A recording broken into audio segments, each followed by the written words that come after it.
Technology అంటే ఏదో మేము మా ఇష్ట ప్రకారం పెట్టేస్తాం. ఇంత మునుపు మనం చూసాము దిశ యాప్ అన్నారు, దిక్కుమాలిన యాప్ గా తయారైంది. ఈ రోజు నో క్వశ్చన్ ఏదైతే నేను చెప్పానో ఇది 100% ఏదైతే శక్తి యాప్. ఒక్కసారి మీరు టెస్ట్ చేసి చూడండి.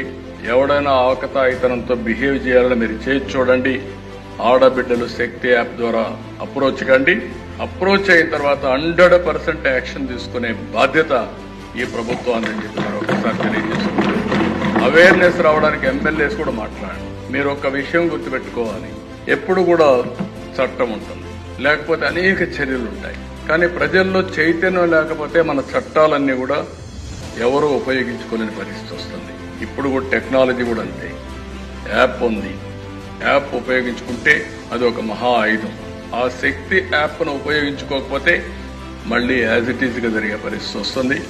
అందుకే ప్రతి ఒక్క ఆడబిడ్డని ఎడ్యుకేట్ చేయండి. ఆడబిడ్డకు రక్షణగా శక్తి యాప్ ఉంటుంది. దీన్ని పూర్తిగా ఉపయోగించుకునే బాధ్యత ఆడబిడ్డలది. వాళ్ళల్లో చైతన్యం తీసుకొచ్చే బాధ్యత ఇక్కడుండే ఎమ్మెల్యేలది.